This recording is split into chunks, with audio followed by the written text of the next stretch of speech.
प्रथम भाग द्वितीय अध्याय और श्लोक चल रहा था। क्या हुआ? श्लोक वही चल रहा है, वो 204। तो इसकी हम भावानुवाद पढ़ रहे थे। तो कल जहां हमने पढ़ा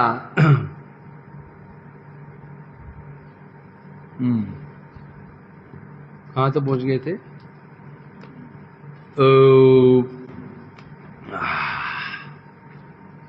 तो भक्ति का अधिकारी कौन है? भगवान स्वयं भगवान कह रहे थे, निरपेक्षम, जो निरपेक्ष हो, अर्थात जिसके हृदय में विषय भोग आदि की आकांक्षा नहीं हो, है ना, तो वही व्यक्ति इसका अधिकारी होता है। जो निष्काम हो, निरपेक्ष हो। निष्काम मीन्स भगवत तुष्टि की कामना के अलावा कोई कामना नहीं है। निरपेक्ष मतलब भगवान की कृपा की अपेक्षा नहीं रखनी है। सांसारिक व्यक्ति की अपेक्षा नहीं रखनी, पर भगवत कृपा की अपेक्षा, गुरु वैष्णव कृपा की अपेक्षा हमेशा रखनी है। गुरु वैष्णव कृपा और भगवत कृपा अपेक्षा हमेशा रखनी है। ऐसा कोई यदि व्यक्ति होता है तो समझो वो मेरे भक्ति का अधिकारी है। तो चल रहा था यहाँ पर विष्णु पुराण में सगर महाराज को, और वो मुनि कह रहे थे क्या, जो वर्णाश्रम धर्म है इसका पालन करने से विष्णु संतुष्ट होते हैं, ये कल कह रहे थे। अब ये बात किस लिए कही? क्या संभव है क्या? जो वर्णाश्रम धर्म एक कर्म है जिसका आधार देह है और विषय भोग है, उसे विष्णु संतुष्ट हो जाएंगे? ऐसे क्यों बोला? तो बता रहे थे, भक्ति के प्रारंभ में किसी किसी के लिए गुणीभूता भक्ति के प्रसंग में ऐसा उपदेश दिया गया। जिनके लिए, जिनकी भक्ति में श्रद्धा लेश मात्र नहीं है, जिनके हृदय में विषय भोगी कामनाएं भरी हुई हैं, ऐसे व्यक्ति के लिए प्रारंभ में ये उपदेश दिया गया, जिससे कि कुछ तो भक्ति का आचरण भी करना शुरू कर दे। मैं बताया था कल, क्योंकि इस भक्ति के प्रारंभ में वर्णाश्रम धर्म के परित्याग का उपदेश नहीं दिया गया। प्रारंभ में उपदेश नहीं दिया गया, परित्याग कर दो। क्यों उपदेश नहीं दिया गया? उसका अधिकार नहीं है। क्यों? त्याग का उपदेश, त्याग का अधिकार कब होता है? हम कोई वो जो त्यागते हैं उसका अधिकार कब मिलता है हमको? क्वालिफिकेशन क्या है त्यागने की? भोग की इच्छा, समझेगा नहीं? जब भोग करने की इच्छा है हम वस्तु नहीं त्याग सकते। उसी प्रकार से विषय भोग की इच्छा है, उसे बोल दो भैया तुम वर्णाश्रम धर्म पर त्याग कर दो, कर्म पर त्याग कर दो, वो नहीं कर पाएगा, क्योंकि अभी उसकी भोग इच्छा भोग की है। न बुद्धि भेदम जैन अज्ञानम कर्म संज्ञा, जो कर्म संज्ञा जिसकी आसक्ति संसार में लगी हुई है, उस व्यक्ति की झट बुद्धि को परिवर्तित नहीं करना चाहिए। कारण क्या है? भक्ति में रुचि है नहीं, अधिकार है नहीं, वो करेगा नहीं। जो कर्म कर रहा था, हमने कर्म की निंदा करते करते करते उसके हृदय से कर्म से विरक्ति कर दी, वहां हमने कर्म छोड़ दिया, भक्ति अधिकार है नहीं, क्या हो जाएगा? न यहां का रहा न वहां का रहा। कर्म करते करते करते करते धीरे धीरे चित्त शुद्ध होते होते होते आत्मनात्म ज्ञान होता, फिर साधु संग करता, कर्म से यहां आ सकता था। इसलिए बता रहे प्रारंभ में संपूर्ण रूप परित्याग कर दो, ऐसा उपदेश नहीं दिया गया। पहले गीता में पहले कर्म योग का उपदेश है, पहले कर्म का उपदेश दिया गया। तो इसलिए कहा कह रहे हैं,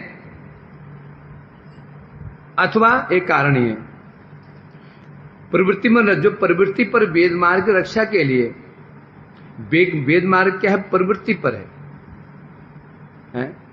यज्ञ बात कहां पर है? वेदों में, वैदिक कर्म है।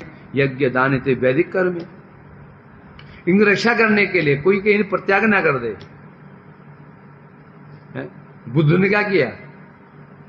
ये वेद ही परित्याग कर दिया। तो इसलिए कह रहे हैं क्योंकि जो वेद मार्ग है, ये प्रवृत्ति मार्ग है, इससे धीरे धीरे जीव क्या कर्म करते, वैदिक कर्म करते करते करते करते चित्त शुद्ध होने की संभावना है। इसलिए वैदिक जो मार्ग है उसकी रक्षा करने के भगवान ने ऐसी बात कही है कि ऐसा ना हो ये व्यक्ति, ये लोग, मनुष्य ये वैदिक मार्ग को ही छोड़ दे। अधिकार प्राप्त है नहीं, यदि भी वेद मार्ग भी छोड़ना ही पड़ेगा, वैदिक मार्ग भी छोड़ना पड़ेगा। शुद्ध भक्ति तब न धर्मम न अधर्मम श्रुति नृत्यम किल करो। श्रुतियों में जो धर्म अधर्म कहा गया न कुरु, उनको पालन मत करो। परंतु कब? ब्रजे राधा कृष्ण प्रचुर परिचर्या में तनु, यदि ब्रज में राधा कृष्ण प्रचुर सेवा करना चाहते हो तो, यदि राधा कृष्ण सेवा की वासना नहीं है, श्रद्धा नहीं है और परित्याग कर दोगे तो समस्या खड़ी हो जाएगी। इसलिए कह रहे हैं यहां पर अथवा दो कारण हो। तीसरा, अथवा भक्ति विषय में जिस श्रद्धा की आवश्यकता होती है, ऐसी श्रद्धा का उपदेश देने के लिए जो उपदेश दिया, भक्ति में जैसी श्रद्धा चाहिए, भक्ति में श्रद्धा चाहिए, वैसी श्रद्धा रहित व्यक्तियों को ऐसी श्रद्धा का उपदेश देने के लिए श्लोक बोला गया। भक्ति में कैसी श्रद्धा चाहिए? जैसी श्रद्धा भक्ति में चाहिए वैसी श्रद्धा का उपदेश देने के लिए भगवान ने ये वाणी बोली है। तीन कारण बताए हैं और वास्तव में सिद्ध तो यही है, शुद्ध भक्ति में तभी प्रवेश किया जा सकता है, ज्ञान कर्म से संपूर्ण रूप से क्या होना पड़ेगा? शून्य होना ही पड़ेगा। अब आता है मतलब कर्म का क्षेत्र सीमित है, सर्व सुना, कर्म का क्षेत्र सीमित। तो कर्म क्षेत्र सीमित मीन्स क्या होता है? कहां तक कर्म क्षेत्र है? जगत, स्वर्ग, ब्रह्मांड, बस वही कर्म का क्षेत्र है। कर्म के द्वारा तुम यहां तक कहां तक जा सकते हो? ब्रह्मलोक जा सकते हो, और वहां से भी आप ब्रह्म भुवनालोका पुनरावर्ती अर्जुनो। स्वर्ग की तो बात है ही है, जितने भुगता स्वर्ग लोग विशालम छिने पुण्य, ये तो स्वर्ग की बात है ही है। उसके ऊपर जो ब्रह्मलोक है, ब्रह्मा जी का लोक है, कोई ब्रह्मा भी बन जाता है।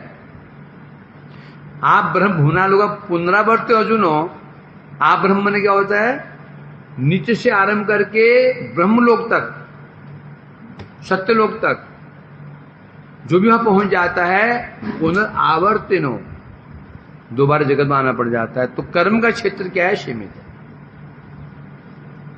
इसलिए जो व्यक्ति भक्ति में अनुरक्त हैं, यदि वो कर्म का परित्याग कर देते हैं, उन्हें पतित होने का दोष नहीं लगता।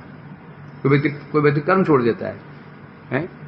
अब कर्म क्या कर्म? कर्म यहां पर क्या? कौन से कर्म? नित्य कर्म, नैमित्तिक कर्म, काम्य कर्म नहीं। काम्य कर्म की बात नहीं चल रही यहां पर। जो नित्य नैमित्तिक कर्म, ये कर्म बात चल रही है। जो सोचो कोई काम्य कर्म कर रहा है, उसकी बात नहीं चल रही है। नित्य नैमित्तिक कर्म से चित्त शुद्ध होने की संभावना है, काम्य कर्म से चित्त और भी अशुद्ध हो जाता है। पहले कह रहे हैं यहां पर तो जो व्यक्ति भक्ति में प्रवृत्त हो जाता है, यदि कोई नित्य नैमित्तिक कर्म नहीं भी करता है, उसको दोष स्पर्श नहीं कर, क्योंकि पद्म पुराण में भगवान ने स्पष्ट कहा है, मत कर्म कुर्वतां पुंसां क्रियालोपो भवेत् यदि तेषां कर्माणि कुर्वन्ति तिंसं कोट्यो महर्षि। भगवान स्वयं कह रहे हैं मत कर्म कुर्वतां, जो मत कर्म मीन्स जो भगवान का कर्म कर रहा है।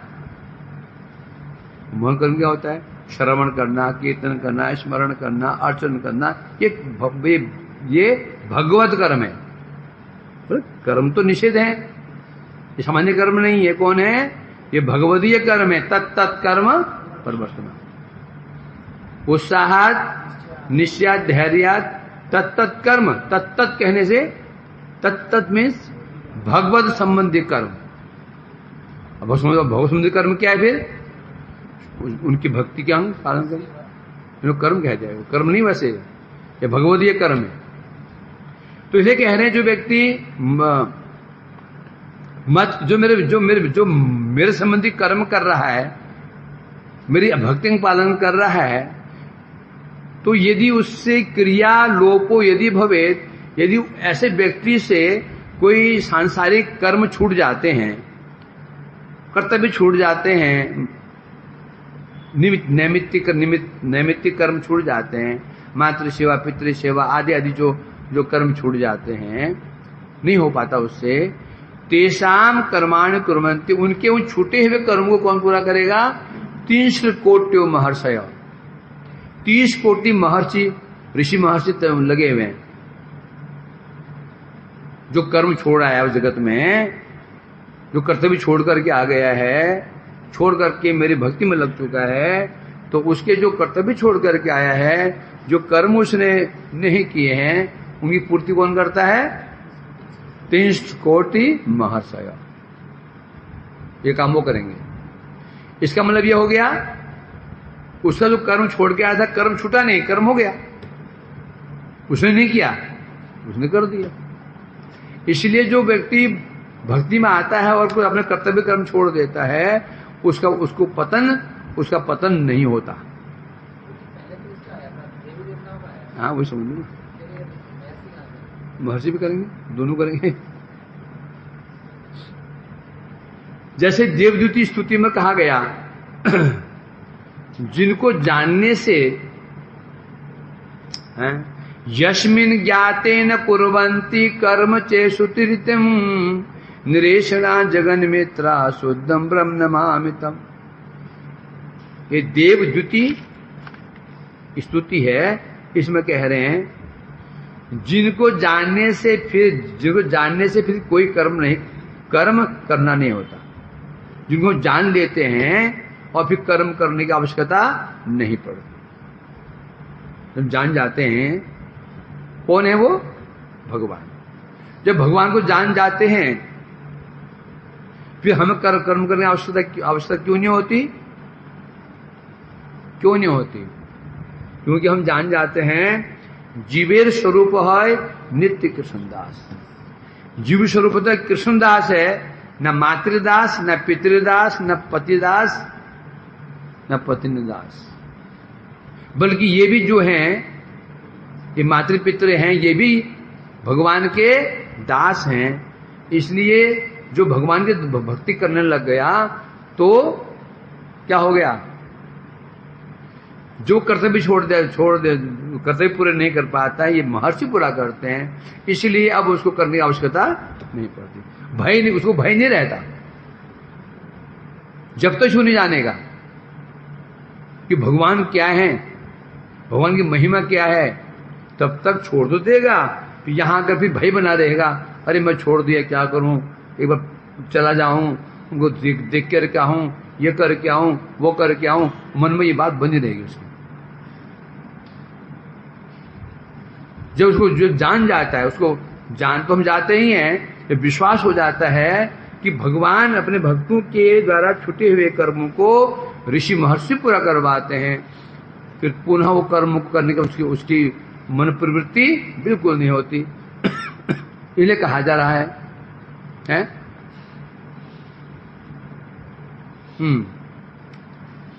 अर्थात फिर क्या करता है वो?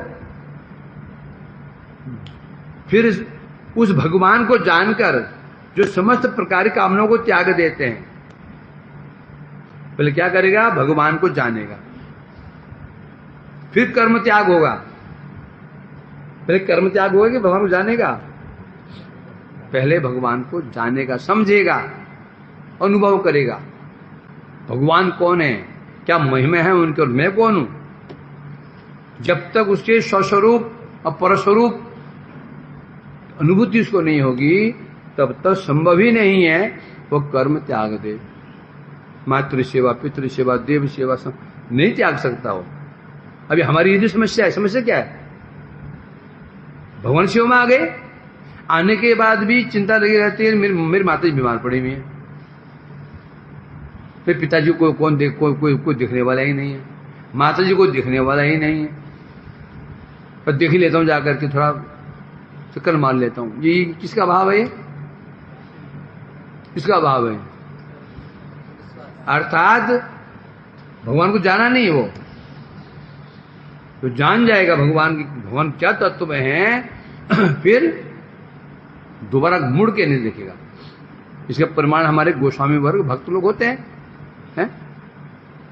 इसलिए कहते हैं जो एक बार जान लेता है, सब कामनाओं को त्याग देता और जानता है बस जिन कामनाएं जगत के जानता है, ये कामनाएं में, ये जो जगत कामनाएं हैं, ये कामनाएं मेरे स्वरूपगत, ये कामना स्वरूपगत नहीं है। कामना दो प्रकार की, ये स्वरूपगत कामनाएं होती हैं,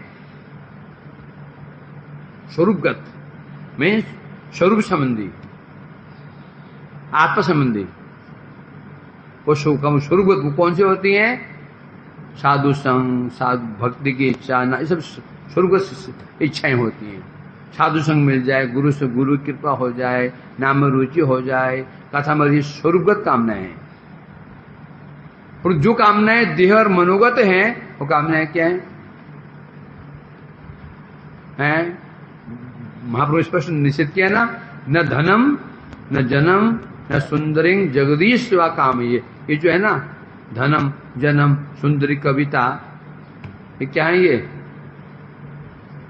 यही कामनाएं ये हैं, ये दूसरी कामनाएं हैं। जो कामनाएं हमारे स्वरूप के साथ, स्वरूप के अनुगत नहीं है, स्वरूपगत नहीं है, नाक पृष्ठ, परमेष्ठी, योग सिद्धि, अपुनर्भव, जितने भी हैं, इनमें से एक भी कामना स्वरूपगत नहीं है। स्वरूपगत केवल कामना एक है, और वह है भगवान की सेवा की कामना। भगवानी कहने से केवल भगवान नहीं, भगवानी सेवा कहने से भगवान की सेवा, भगवान और तदीय वस्तु की सेवा। अब भगवान की तदीय वस्तु में 3 प्रकार की होंगी। ये दैहिक 3 होती है ना, तदीय वस्तु 3 प्रकार की। तदीय कहने से व्यक्ति, वस्तु, स्थान। भगवान तदीय वस्तु, तदीय माने व्यक्ति वस्तु कौन हुए? भगवान के भक्त, उनके परिकर। स्थान संबंधी उनके धाम, लीलास्थली हैं। वस्तु संबंधी जिन भगवान की सेवा के उपकरण हैं, ये क्या वस्तु संबंधी हो गई। इनके प्रति क्या होगा? कामना। इसलिए कह रहे हैं यहां पर, तो इसलिए कह रहे हैं तब, और जब सब कामनाएं त्याग देता है, उसके पश्चात उसके मन में क्या आता है? बड़ा अच्छा शब्द है यहां पर, है कौन होता है वो? तब वो जगन मित्राहा शुद्धम, और जगन मित्र हो जाते हैं, जगत मित्र हो जाते हैं, सारे जगत के मित्र हो जाते हैं। भगवान कैसे होते हैं? सर्व उपकारक, सारे जगत के मित्र हो जाते हैं। अर्थात यहां यूं कहो, सारा जगत उनका मित्र बन जाता है, या वो जगत में मित्र बन जाते हैं। क्लेशग्नि शुभदा, शुभ में क्या आया? सर्व जगताम अनुरक्तता। तो सुख हैं, जो शुभ हैं 4 प्रकार के,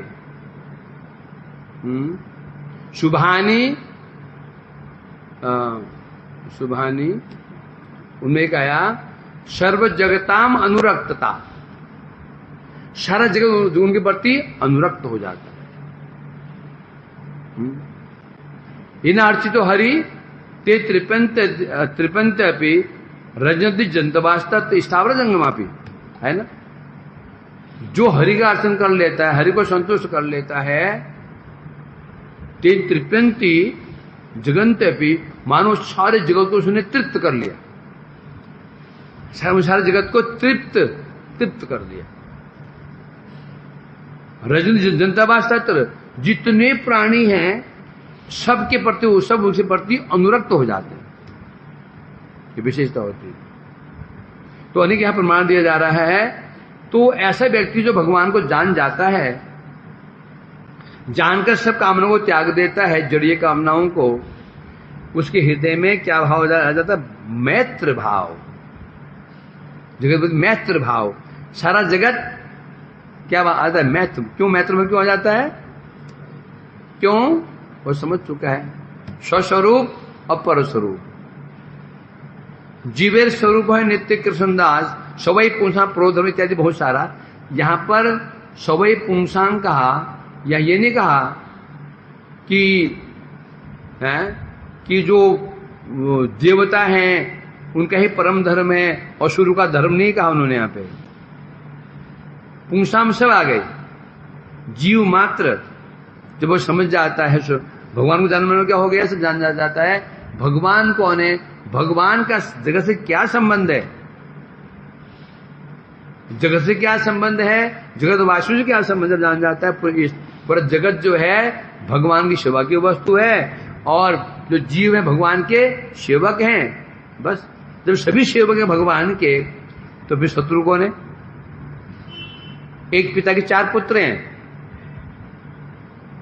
4-5 पुत्र उसके जो हैं, अब जो उसमें एक पुत्र है, वो जो 4 बच्चे उनसे क्या भाव होगा, क्या भाव होगा उसका? मैत्री भाव। क्यों होगा? फिर भाई है ये। उस समय किसी का अनिष्ट नहीं करेगा। वो कर सकता है क्या? नहीं कर सकता है, नहीं कर सकता। परंतु वो जब तक ऐसे नहीं होगा तब तक हम अपराध करेंगे, इसकी निंदा, उसकी निंदा, उसका दोष देखा, उसकी परचर्चा, उसका दोष देखा, उसकी परचर्चा। यदि एक भाई अन्य भाई में कोई दोष भी देखता है तो उसको क्या होता है? वो चिंतित हो जाता है, उसे कल्याण की कामना करता है। पिताजी से शिकायत करता है, शिकायत नहीं करता वो, उसके कल्याण के लिए। और कोई बड़ा बुजुर्ग आके उससे भी प्रार्थना करता, भाई ऐसा है, क्या करूं बताओ मेरे को, है ना। उसी प्रकार से बता रहे हैं, सारे जगत उसको अपना मित्र प्रतीत होता है, जगन मित्रहा है, और भगवान का भजन करता है। तो सिद्ध सोचो, भगवान का भजन करने के लिए इतनी चीजें होनी चाहिए। जो व्यक्ति भजन कब होता है? निश्चिंत जो भजन होगा, विक्षेप रहित अहेतुक्य। अब भक्ति कैसे होनी चाहिए? अप्रतिहता, अप्रतिहता, अबाधित भक्ति कब होगी? कोई हमारा शत्रु है, कोई मित्र है, इनमें कामनाएं वासनाएं भरी हुई हैं, इसे भक्ति बाधित हो जाएगी। मित्र से भक्ति में मित्र बाधा पहुंचा देगा, शत्रु पहुंचाएगा निगेटिव रूप में, हमें कष्ट पहुंचाएगा, विक्षेप उत्पन्न कर देगा। जो जगत के मित्र हैं ये भी हमको समस्या खड़ी कर देंगे। आज पत्नी बीमार पड़ गई, आज पति बीमार पड़ गया, आज बच्चा मर गया, ढमकाना मर गया, फलाना मर गया, गई भक्ति की विक्षेप। तो पहले क्या होना चाहिए? भगवान को जानना चाहिए।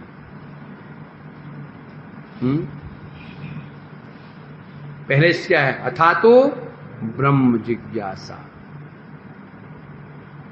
है, जिज्ञासा। ब्रह्म भगवान है क्या? जन्मादश जतो, पहली जिज्ञासा बताया।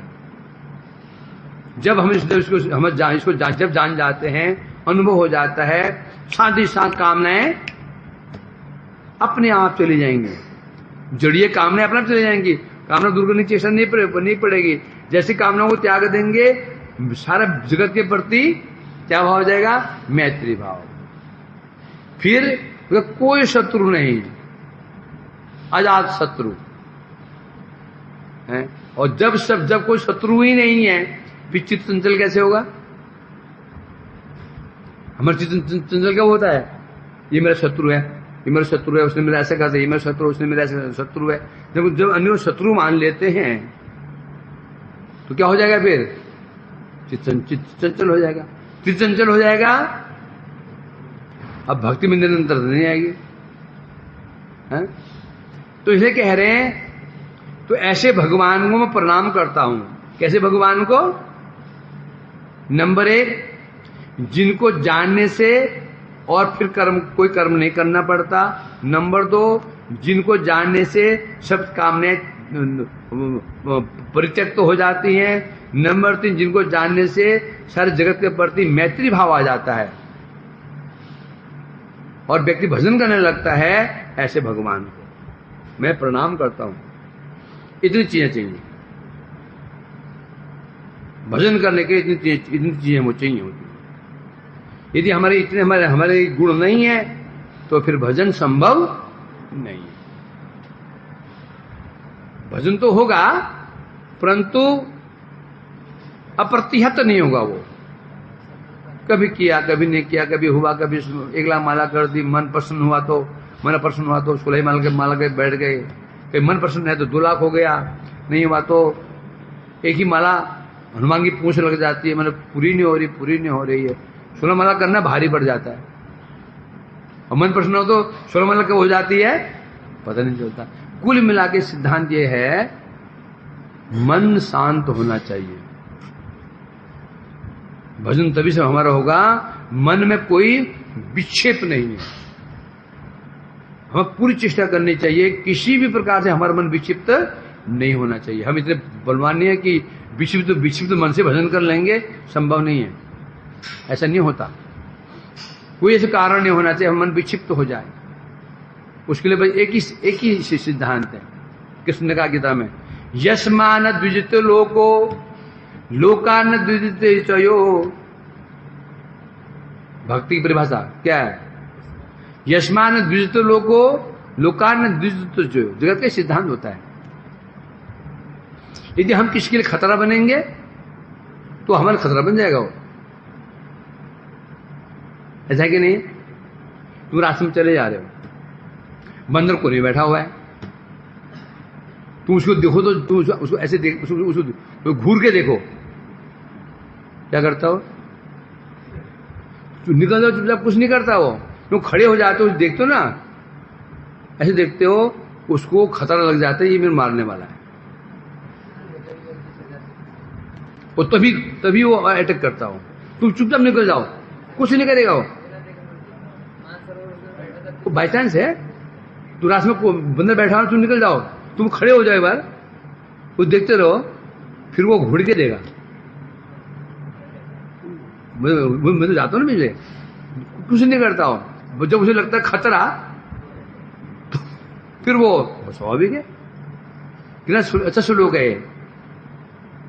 यदि हमसे किसी को उद्वेग मिल रहा है तो क्रिया की विपरीत प्रतिक्रिया होती है। न्यूटन लॉ है ना, सीधी बात है।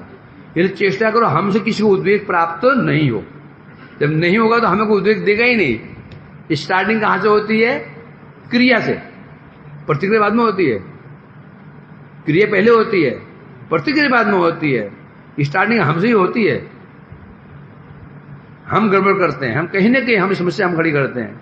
बस जब हम करते हैं तो फल मिलता है। तो हमेशा ध्यान रखना है हमको कि मन अशांत ना हो जाए, मन विक्षिप्त ना हो जाए। उसके लिए त्यागा शांत न, उसके लिए हमें त्याग भी करना पड़ जाए। कई बार मान सम्मान को भी त्यागना पड़ जाए, त्याग दो। किसी ने हमारी निंदा कर दी, बहुत निंदा कर दी, मैं कानून में गया, अब 2 उपाय है, या मैं चुपचाप सहन कर लूं या जाकर गाल में तो थप्पड़ मार दूं उसके।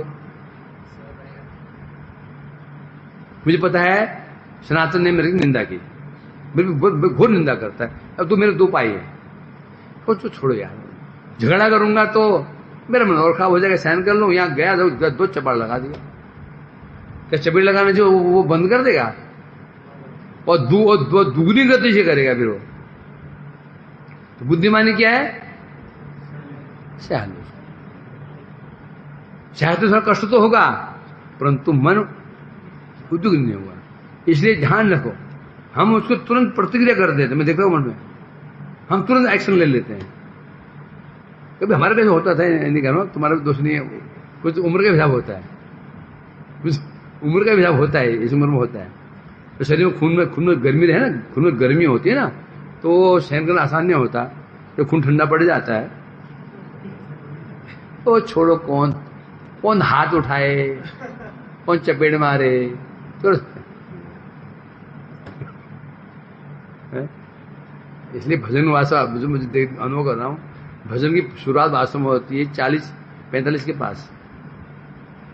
45 के बाद फिर शरीर में थोड़ा ठंडा बनाता है, तब थोड़ा फिर जानते क्या लड़ूं, ताकत तो है ही नहीं अभी, क्या लड़ूं, तो कोई ठीक है, मजबूरी का नाम महात्मा गांधी।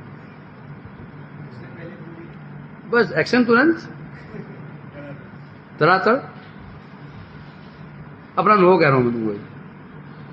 इसलिए हमें चेष्टा करो भाई कि मन विक्षिप्त ना हो जाए, कहीं विक्षिप्त हो गया तो गए काम से, और वो चाहे मित्र हो चाहे शत्रु हो।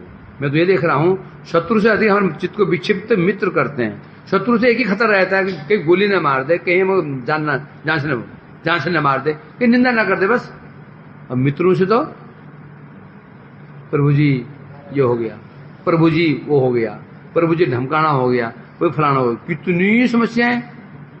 इसलिए पालो तो शत्रु पालो मित्र भूल के न पालो। मैं तो ध्यान रखता हूँ कि मैं मित्रों से दूर रहता हूं, मैं मित्रों से दूर रहो, समझे कि नहीं। मित्र ही हमारे बाधक बन जाते हैं। जो तुम्हारी मित्रता करने चेष्टा कर रहा है, हाथ झटक दो उसका, दूर रहो, 10 कदम दूर रखो उसको, आगे सहायता करो, हाथ पकड़ा के नहीं। जो हमें तैरना नहीं आता, जो व्यक्ति को पानी में डूब जाता है ना, कैसे तो तैराक कैसे निकालते हैं उसको, तो दूर रहता है, कहीं उसके ना लपेट ले, उसको दूर रह करके उसके केस पकड़ खींचता उसको। हम मित्र बनाने जाते हैं और लिपट जाते हैं। सावधान। मैंने ये देखा, शत्रु से हमें खतरा नहीं है, खतरा किससे है? मित्रों से। ये मित्र है, मित्र। इसलिए कह रहे हैं, अब यहां क्वेश्चन मार्क लगा रहे हैं, यदि भगवान को जानने का ऐसा फल है, क्या फल है? भगवान को जान जाने से कितना फल है? समस्त कर्म त्याग हो जाते हैं, जीवों के प्रति मैत्र भाव आ जाता है, परम शांति को प्राप्त करता है। बता रहे हैं, यदि कोई उनका आश्रय ले तो ये जानने का फल है, जानने का ये फल है। यदि आश्रय ले तो, फिर उनकी सेवा करे तो क्या फल मिलेगा? सोचो, आश्रय सेवा करे, क्या फल प्राप्त, उसको क्या फल प्राप्त होगा? ये भागवत में 11वें स्कंद में 20वें अध्याय में 9वें श्लोक में कह रहे हैं। ये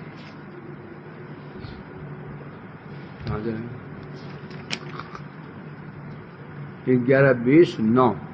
हाँ, तावत् कर्माणि कुर्वीत न निर्विद्येत जावता मत कथा श्रवणादो वा श्रद्धाया न जाए व्यामन न जायते। स्पष्ट है, यहां कह रहे हैं क्या? तावत् कर्माणि कुर्वीत, तब तक कर्म करो, नित्य कर्म, नैमित्य कर्म, जो कर्म है संसार के, वो करते रहो। कब तक करो? न निर्विद्येत जावता, जब तक विरक्ति ना हो जाए। किसी विरक्ति? कर्म से विरक्ति हो क्या? किससे? जब तक विषय भोगों से, भुक्ति मुक्ति से विरक्ति ना हो जाए, तब तक कर्म करो। क्योंकि जब तक हृदय भुक्ति की इच्छा है, कर्म प्रत्याग नहीं हो सकते हैं। करोगे तो वो ये तो भगवान ने कह दिया, क्या? मिथ्याचार से उचित। क्या है? कर्मेंद्र ने संयम्य, ये आस्ते मनसा स्मरण, इंद्रियार्थान विमूढ़ आत्मा नहीं, इंद्रियार्थान मिथ्याचार से उच्यते। कर्म इंद्रियाणि संयम है, कर्म इंद्रियों को संयम कर लिया है। आंख से हम दिखेंगे नहीं, कान से हम कुछ विपरीत काम नहीं करेंगे, परंतु मनसा इंद्रियार्थान स्मरण, और मन ही मन इंद्रियों के विषयों का स्मरण कर रहे हैं। आंख बंद कर ली, गुफा में घुस गए, हम कुछ सुनेंगे ही नहीं, कुछ देखेंगे ही नहीं, परंतु इंद्रियार्थान मनसा, पर इंद्रियों के जो विषय हैं मनसा स्मरण, मन ही मन उनका विषय, उनका स्मरण कर रहे हैं। मिथ्याचारी सब, उसे मिथ्याचारी कहते, निषेध है। जब तक विरक्ति नहीं हो जाती कर्म करो, हैं? स्पष्ट कह दे, भगवान स्पष्ट कह दिया, ये सीधी सी बात है। आंख तो बंद कर ली, पर जो अंदर पहले जो चित्र खींचे वो कहां जाएंगे? जंगल में चले गए, आंख बंद कर लिया, परंतु जो आसक्ति माता पिता भाई बंधु में घुस गई नहीं थी। अब आंख बंद क्या होगा? पास में रहे तो इसलिए चिंतन नहीं होता था, दूर गए तो आंख तो बंद कर ली। आंख खोल करके अपनी मम्मी पापा का स्मरण करो, तो करो, कर रहे हो नहीं कर रहे हो? आंख खोल के मूर्ख आएगा, धुंध आंख बंद कर लो, सुंदर चित्र तो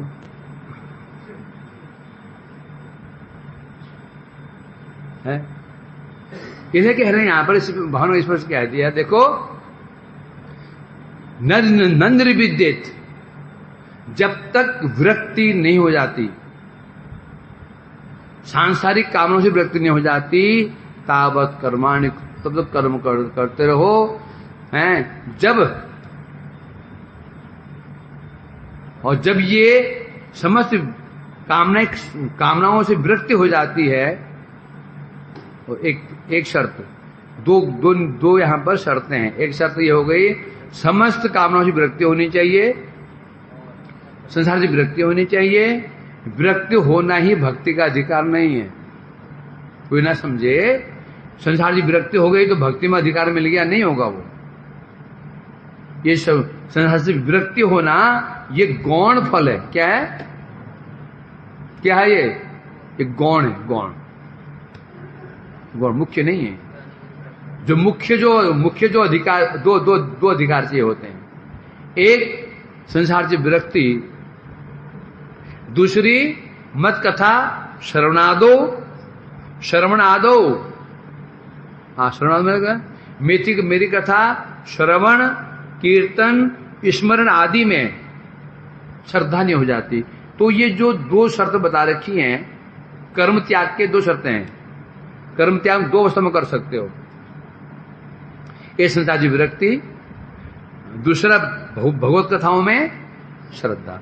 तो जो कथाओं में श्रद्धा है यही है मुख्य, क्योंकि निर्विद्येत जो होता है संसार से, वो तो ज्ञानी भी होता है, वो तो वैराग्य भी होता है।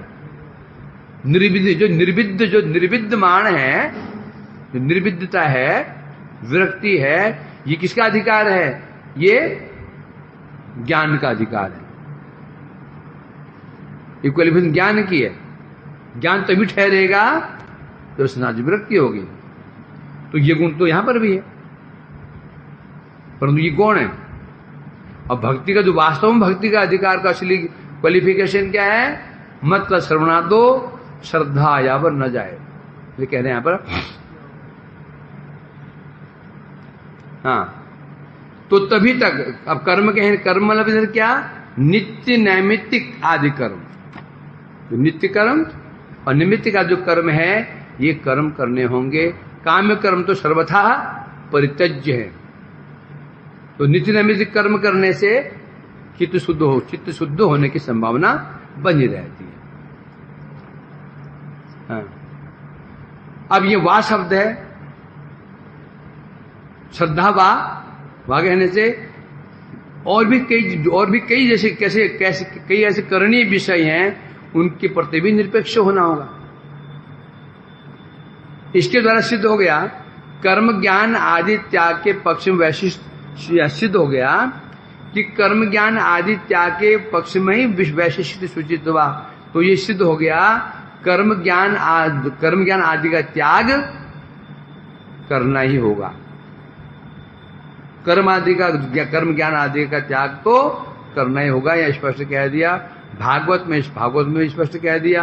पंचम स्कंद पंचम अध्याय श्लोक 2 और 3 हैं। महांतस्तेव समचित्ता प्रशांता विमन्यव सुहृद साधवो ये वा मरी से कृत सौहार्दता। महांतः ते वे महापुरुष है। महांतः ते वे महापुरुष है। कौन? समचित्ता प्रशांता। कौन महापुरुष है? तुम्हें स्पष्ट कहा जा रहा है। महापुरुष कौन है? जो सुहृद प्रशांता शांत हैं। जो सुहृद मीन सबके सुहृद। सुहृद मीन सबका हित चाहने वाला। सुमने अच्छा, हित माने हृदय। जिनका हृदय सबके लिए अच्छा है, मीन्स सबका जो हित चाहने वाला है वो महापुरुष है। जो वो प्योर क्या लक्षण है? प्रशांत, शांत, प्रशांत, शांत है। क्रोधहीन है, सदाचारी हैं और समस्त प्राणियों को समान देखते हैं।